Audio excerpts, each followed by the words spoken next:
The information presented in this video is certainly the stuff of science fiction. But the question is there or has there ever been science fiction? Could it be that the science fiction writers of yesteryear and today are simply in the know of future plans of suppressed technology now in the hands of certain secretive agencies? Famous science fiction writers of the past, such as Robert Heinlein, H.G. Wells, and Aldous Huxley, were certainly insiders that might have known the intricacies of what the true state of science fact was. Did these science fiction writers from the past, or science fiction producers of the present day like George Lucas or Steven Spielberg, simply relate, in a fictional format, science or future plans hidden from the general public, and pass it off as fantasy? Answers to these questions and many others might come from the research done and comments made by Alfred Lamberman Weber. Dr. Weber is a graduate of Yale University and Yale Law School in International Law, and was a Fulbright Scholar in International Economic Integration in Uruguay. He's taught economics at Yale University and constitutional law at the University of Texas.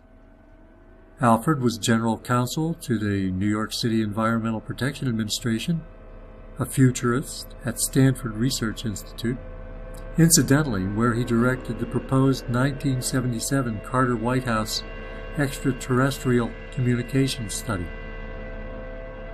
Alfred was also an NGO delegate to the United Nations and the Unispace Conference, and is a judge on the Kuala Lumpur War Crimes Tribunal.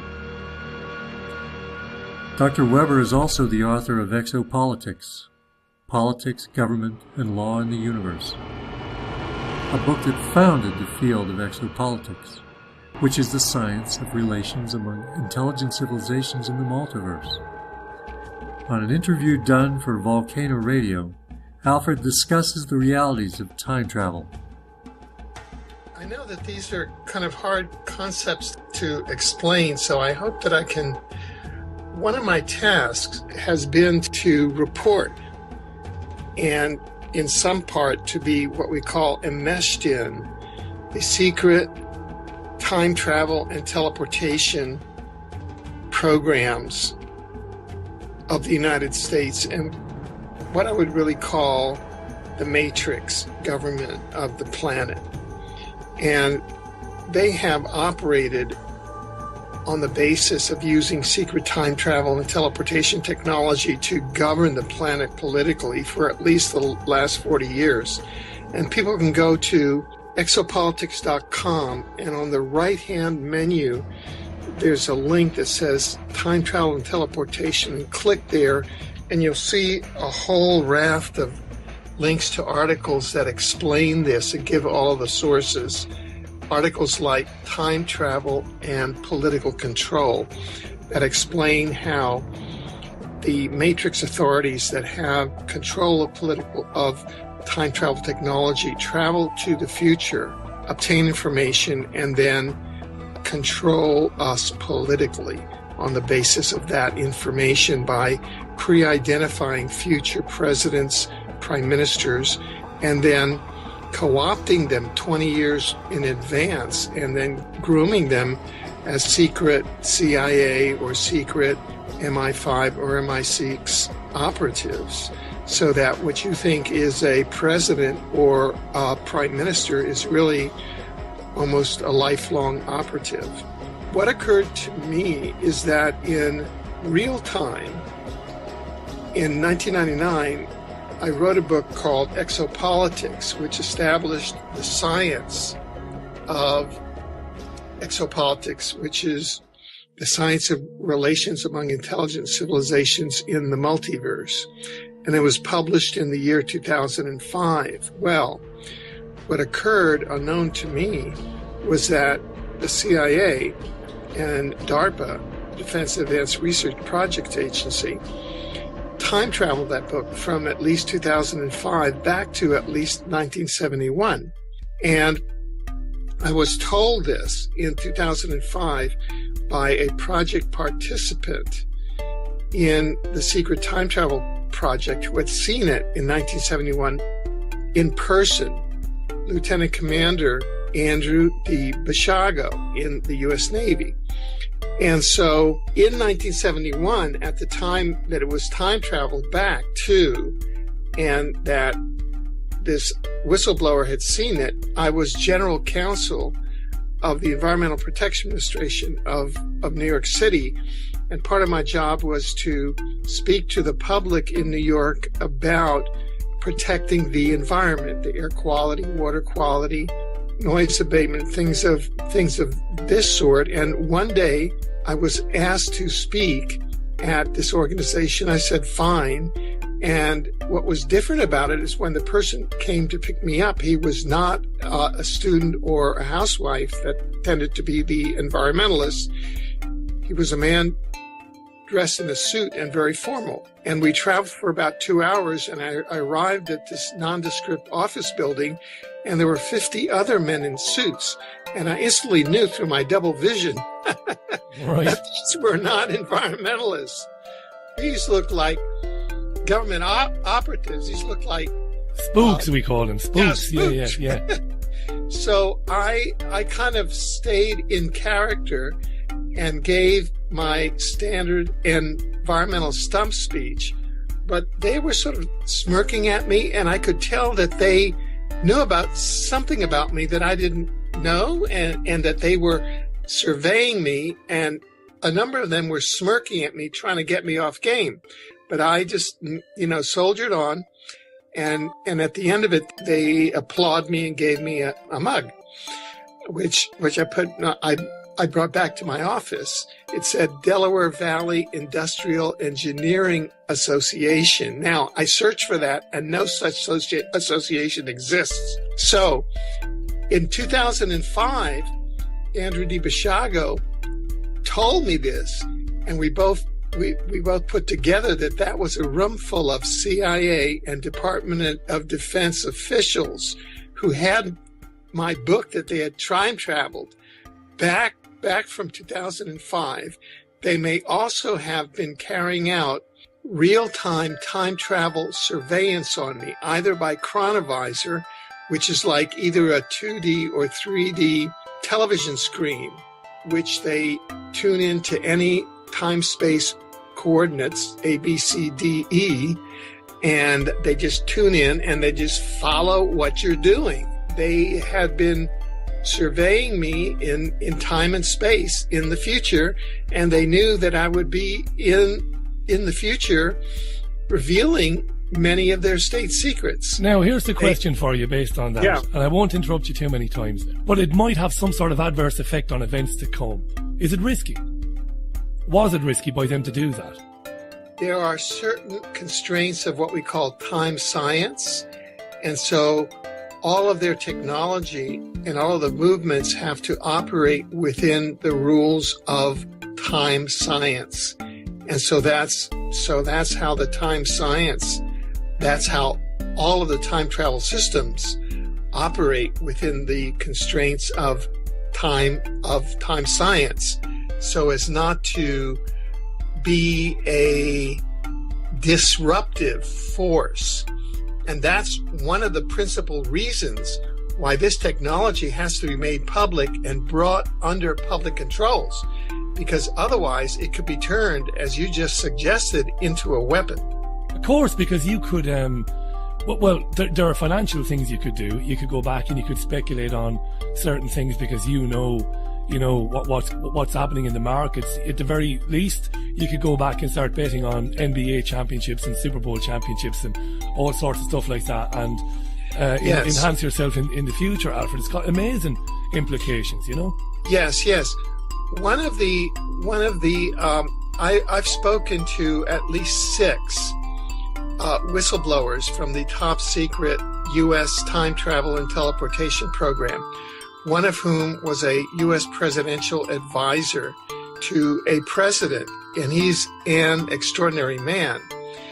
And what he told me, for example, was that the reason why U.S. President Nixon was taken out of office the kind of the cover story was Watergate, but it was because he was objecting to all of the excesses and financial speculation and money laundering that personnel and factions within the CIA were using in the time travel and teleportation program in secret. And that's why the CIA set him up in Watergate and took him out. So that's some of the behind the scenes history that is very much different from what we're fed in public. And I must just mention now, in case some of our listeners want teleportation, it's the idea is that I can walk through a door here in Manchester and instantaneously come out another door in Florida, right alongside Alfred, basically. That's the essence. Is or am I wrong in saying that? Well, it would be about 3 or 4 minutes, or maybe less. But that's the basic idea. Those of us here, as a matter of public policy, and this would have happened. And in fact, one of my colleagues, again, the whistleblower Andrew D. Bishago, yeah. One of his jobs in the program back in 1971 was to routinely go to a DARPA forward time base in the year 2045. We're now in 2014. But by 2045, teleportation along that timeline was a fairly common thing. This has many advantages.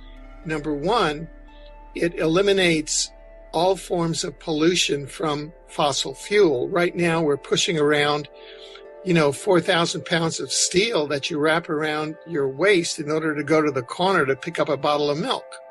So that is one of the most inefficient forms of transportation around. Plus, you've got all of the concrete in roads, in highways, all of the land use in trains. Jane Jacobs writes about how all of the cities have been destroyed by rail yards and by highways and overpasses. So by switching out of the fossil fuel and intercombustion world, we move away from this gross misuse of land use and polluting technology to a non-polluting technology. And we bring back to life all of the inner cities. He said that the teleportation units were built into the walls, and you would go up to a wall, dial up to where you wanted to go, and then you would be taken there. This is a goal that we are pushing now for the release of these teleportation technologies and to move beyond the fossil fuel world. And the only reason that they're not is that Donald H. Rumsfeld, back in 1971-72, who was a member of the Richard Nixon cabinet, as well as Henry Kissinger, who was the national security advisor, said that this is going to maintain a military secret so that the United States can deliver its troops to the battlefield by teleportation anywhere around the world it wants to. Alfred, I was coming to that. I was just going to say that to you. That would be one of the most important applications for them, wouldn't it? That's all they would think about. Yeah, we can get armies overseas in 4 minutes. Bang. Yeah. And this would virtually transform our world into a paradise planet. You would no longer have oil wars. You would get rid of a major source of pollution, which is fossil fuel. Look at what China's bringing online now with the coal, with all of these new energy sources that are what we call quantum access. This is accessing the quantum of energy of these new Tesla-based energy sources. And there's no reason for these military intelligence agencies to hang on to these secrets, which they have for over 40 years, because it's killing the planet and it's killing humanity.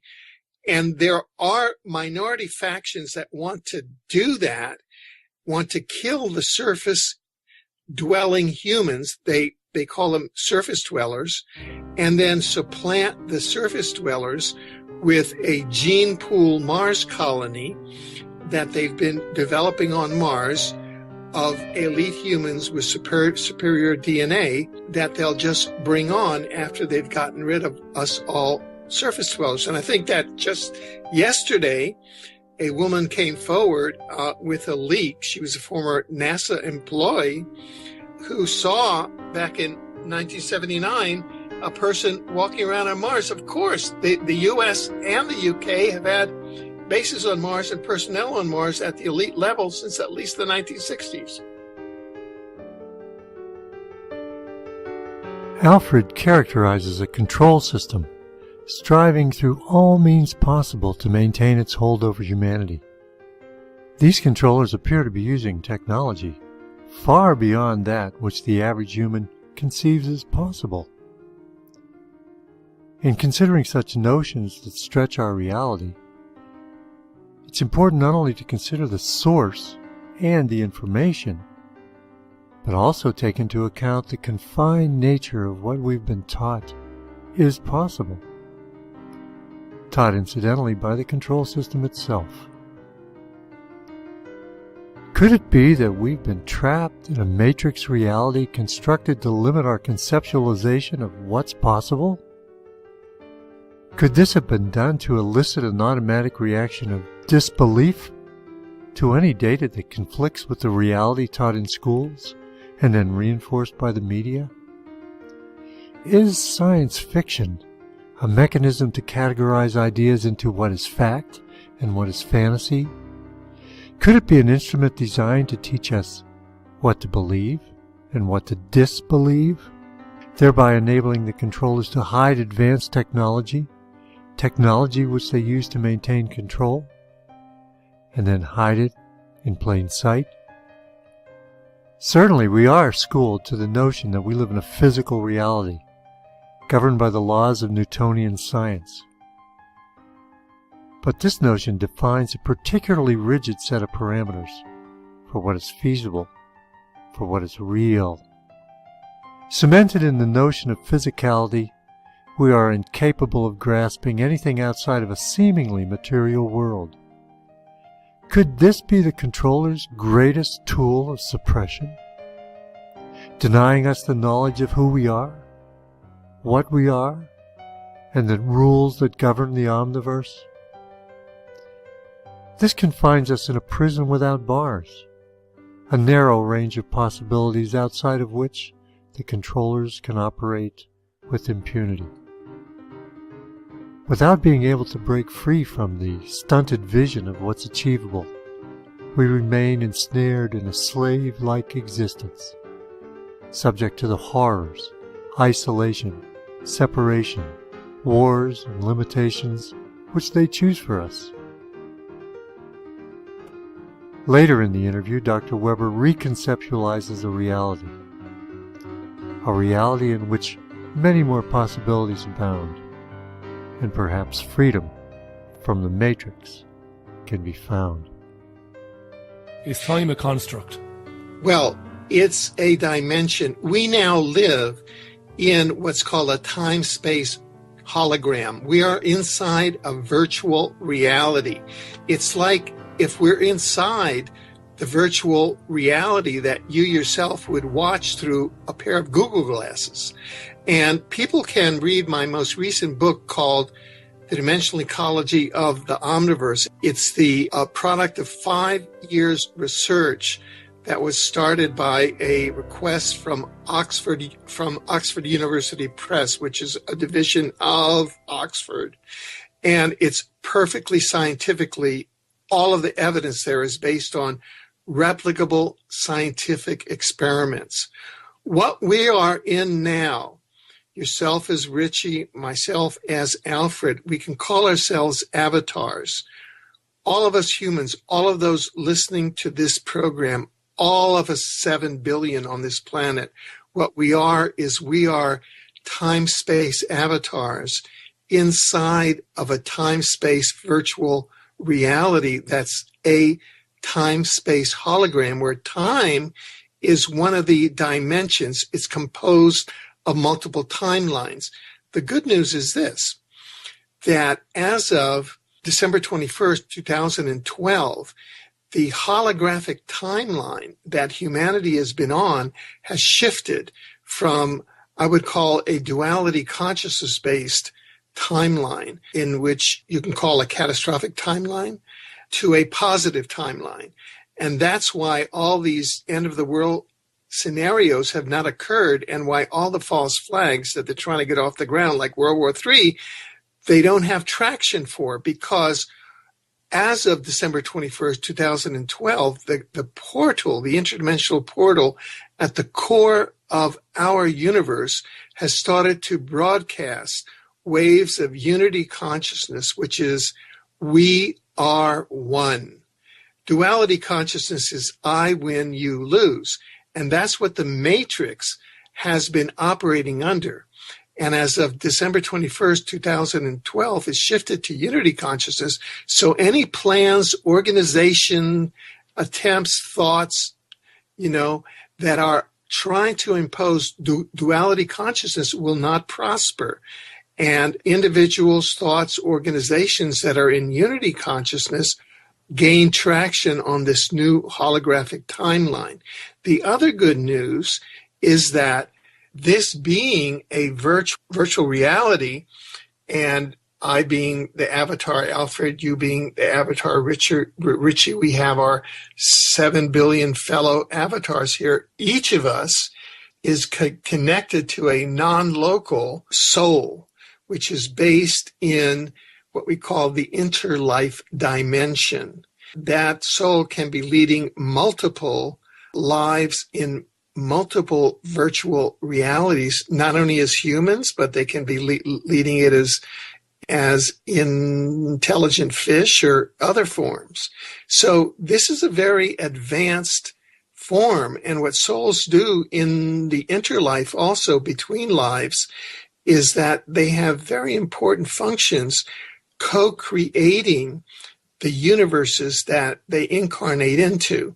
There's a recent paper by 2 scientists at Stanford showing that they were asked how many universes are there in the multiverse, and the response was, there are so many, it's humongous, and the human mind can't even comprehend. But if you went to write that number out in 12-point type, that number would be more than 260 million miles long. Wow, that's how many universes there are in the multiverse. So we are in a humongous reality, each of which contains so many intelligent civilizations that we couldn't comprehend how many.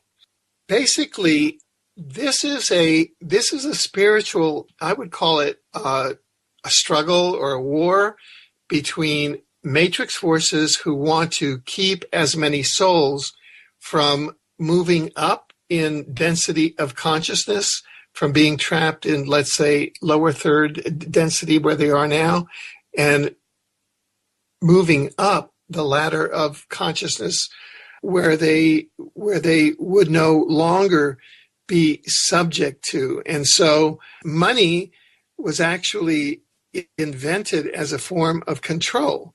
It's a form of control that if you research it, it goes back to the temples of Babylon and even before, where it was used by the Mardukian priests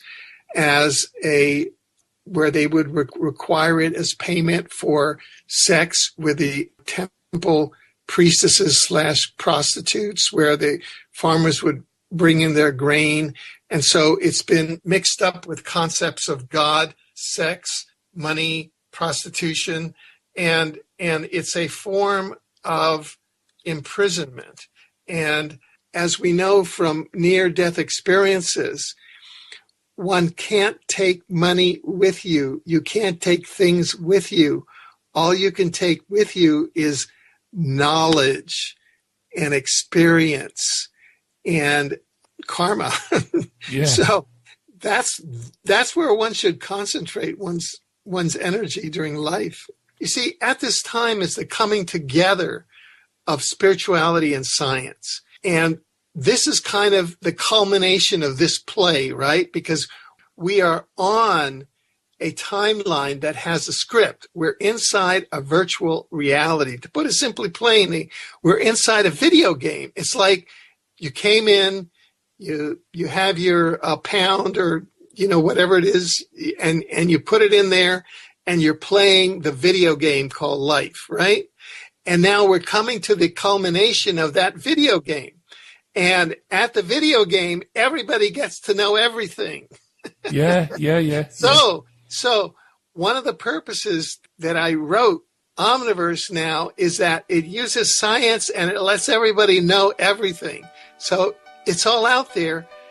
It's all there to be known now. There are no, see, with the new timeline, with the new unity consciousness, the old program of I win, you lose, which is what the Illuminati banked on under the old game.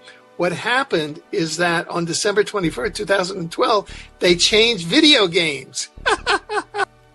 Well, look, everybody who has incarnated now actually signed on for this. They fought for these places. So now, why it's so difficult is because they're competing with their own soul, within their own consciousness and minds, between the grasp of the Illuminati program, which is, listen to us, sensation program, war, disease, crime, and poverty, sex cells, materialism, fear, and they're just trying to let go within themselves of the programming of the old timeline and just try, Armageddon is within. So they signed up for this, and it's their inner process. And so that's what makes it so neat.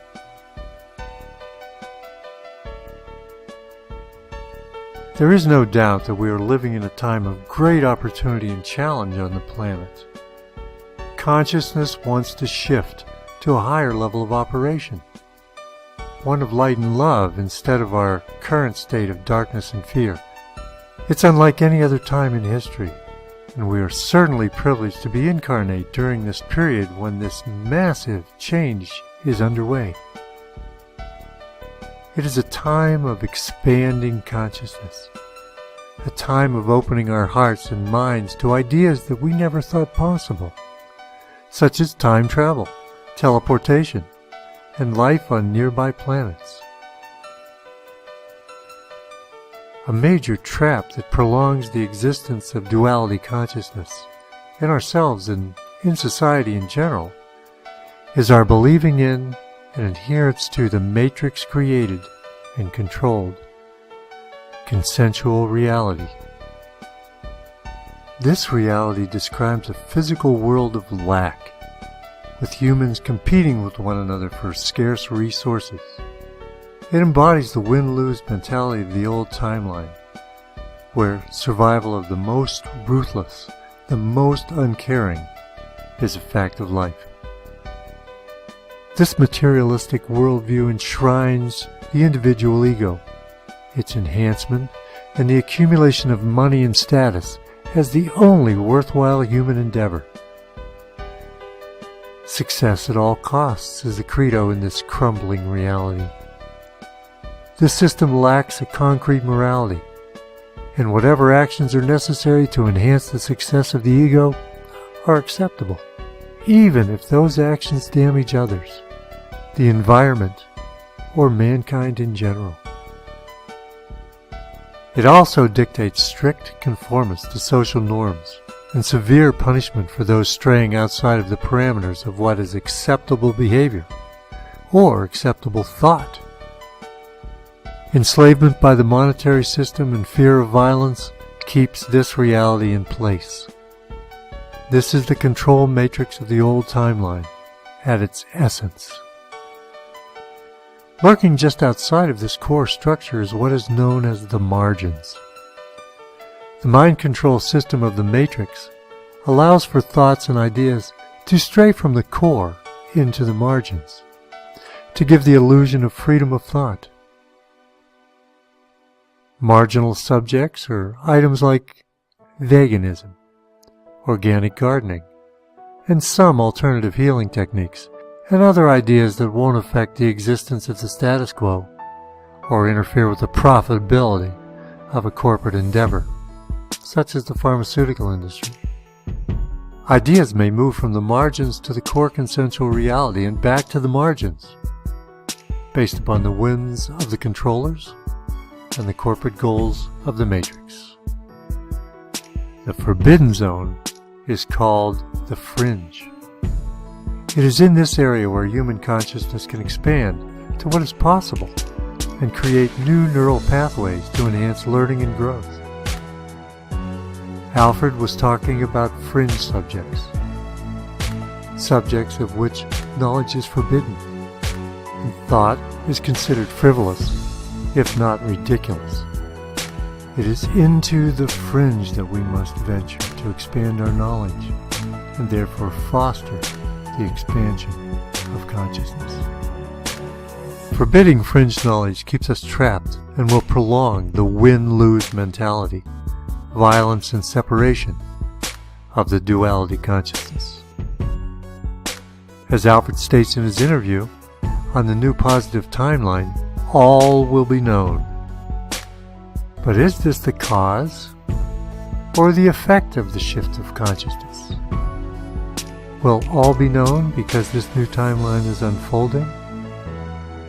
Or will the new timeline be facilitated by our individually and collectively exploring the fringe and finding out what's really happening? Logically, it will be a combination of both. Change will be facilitated by our exploration of what is possible, by exploring the fringe, and also by knowledge spontaneously emerging from behind the veil. We simply must be open to ideas outside of the trap of consensual reality. The bottom line is, don't be afraid of the fringe. Explore it. Play with it. Discard its ideas if found to be incorrect, and build on its ideas if they have validity. To be compatible with the new unity consciousness, you must have an open mind, capable of forging new neural pathways from new concepts to produce new ideas and solutions. But follow the fringe. This is where the expansion of consciousness resides.